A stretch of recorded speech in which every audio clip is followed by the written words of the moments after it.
Ya, nama saya Irwan, putra ketiga dari Ibu Sunewi. Beliau itu adalah pengrajin topeng wanita se-Indonesia.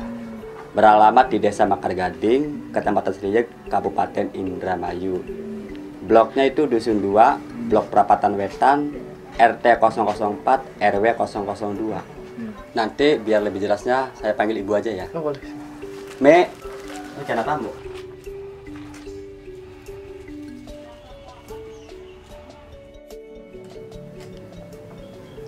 Nama saya Ibu Sunewi, umur lahir 62. Kira-kira 95-an. Saya bisa bikin kedok sejak bapak saya wafat. Gitu, sehari-hari cuma bikin itu aja, bikin kedok. Dan namanya orang rumah tangga sih, daripada main. Berbicara tentang Ibu Sunewi, memang tidak bisa dilepaskan dari sosok ayahandanya yang sudah almarhum, yaitu Bapak Royani. Bapak Royani seorang maestro pengukir kedok dari Gadingan, ayah kandung dari Ibu Sunewi. Dan yang menarik sebetulnya cerita tentang mengapa sekarang Ibu Sunewi menjadi pengukir kedok. Dulu tahun 1993 saya dan teman-teman pernah membawa Pak Royani sebagai pengukir kedok, yang kedoknya waktu itu dipakai oleh kelompoknya Ibu Sawitri dari Losari, almarhumah juga Ibu Sawitri, kelompok topeng Purwakencana namanya. Kami pernah mementaskan topeng Purwakencana pimpinan Ibu Sawitri di New York tahun 1993 itu, di New York dan di Manhattan. Pak Royani kami bawa serta karena pertama kedoknya dipakai oleh para penari dari Losari itu, dan sekaligus Pak Royaninya demonstrasi membuat kedok sebagai bagian dari pertunjukan gitu. Nah, waktu itu ketika mempersiapkan pergelaran itu kami kagum dengan kedok buatan Pak Royani, kan halus betul, beda dengan karakteristik kedok-kedok lainnya yang biasa dipakai oleh para penari topeng lainnya gitu. Ketika kami tanyakan, ternyata Pak Royani itu membuat atau mengembangkan alat-alatnya sendiri yang dia belajar dari orang-orang Bali gitu tentang alat-alat dan sebagainya, sehingga dia bisa membuat ukirannya menjadi halus. Tapi hal yang menarik, saya mengatakan waktu itu, apakah Bapak punya murid? Pak Royani kaderisasi lah gitu. Dia mengatakan bahwa anaknya Sunewi, satu-satunya perempuan, tidak tertarik untuk mengukir kedok. Kemudian saya tanya, nggak mengambil siapa, tetangga atau apa? Tidak ada yang berminat, satu. Kedua, kalaupun ada yang berminat, menurut dia kemampuannya tidak memadai. Jadi selektif betul dia memilih murid gitu. Hal menarik lainnya dari Pak Royani adalah dia punya kesadaran untuk mengeksplorasi kemampuannya. Misalnya begini, Pak Royani itu selain membuat kedok untuk keperluan menari, dia membuat kedok atahan gitu ya, kedok mentah dia bilang itu, belum dicat dan sebagainya, tapi langsung diukir di bongkahan kayunya itu. Dan saya kira itu jadi bukan hanya sebagai properti untuk menari ya, jadi bukan lagi untuk properti menari, tapi mewujud jadi sebuah karya seni. Itu keren luar biasa. Dan beruntungnya saya, Pak Royani itu membuat satu kedok panji dan satu kedok lana yang dari bongkahan kayu langsung, dan itu khusus dibuat untuk saya pribadi sebelum beliau meninggal. Saya bersyukur untuk itu dan makanya saya simpan sampai sekarang itu. Juga selain itu dia membuat kerajinan. Itu menariknya tuh. Jadi membuat kedok panji, kedok samba, kedok rumyang, kedok pati, kedok lana itu dalam bentuk yang lebih kecil, tapi ukurannya persis sama, dan itu sebagai souvenir.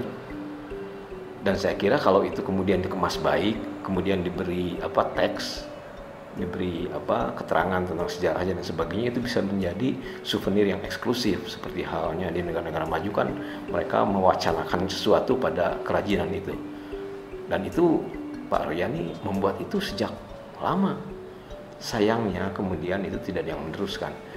Semoga ada yang meneruskan ya, nantinya sebenarnya yang meneruskan para seniman kerajinan di Cirebon gitu, mudah-mudahan, karena ini menjadi sesuatu yang unik. Sampai akhirnya Pak Royani meninggal 3 tahun setelah pentas itu, Pak Royani meninggal gitu, dan tidak ada yang meneruskan. Nah, suatu ketika ke tempat kediaman kami, Rumah Nusantara namanya dulu, setelah 4 atau 5 tahun Pak Royani meninggal, datanglah Ibu Sunewi ke Bandung, ke tempat kediaman kami. Dia mengatakan bahwa sekarang saya mengukir kedok dan saya ingin demonstrasi di sini di Bandung, di tempat kami. Maka kami mengundang teman-teman untuk menyaksikan Ibu Sunewi mengukir kedok. Dek, pengen weruh gaweane ibu. Ayo ning ngali ning mawetan. Ambil carane ning meterane apa nih? Yuk, daripada saya nganggur, pusing ngurusin anak-anak. Saya sih nggak suka main ke tetangga ya, belajar bikin kedok. Tapi ngemas dulu sih nggak karuan, masih jelek. Ya sejak ke zaman ini COVID corona tuh saya agak menurun, tapi bikin kedok terus. Ya untuk menafkahi anak-anak setelah ditinggal suami saya tuh.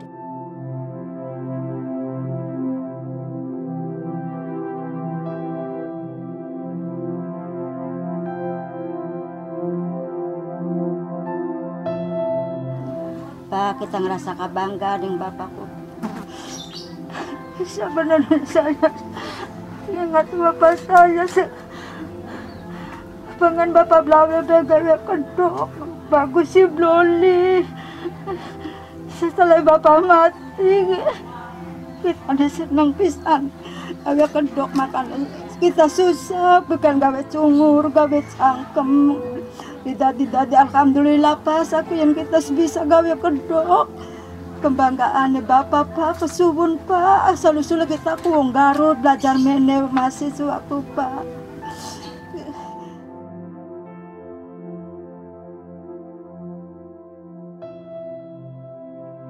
Yang menarik adalah ketika kami bertanya, kenapa Bu Sunewi sekarang mengukir kedok?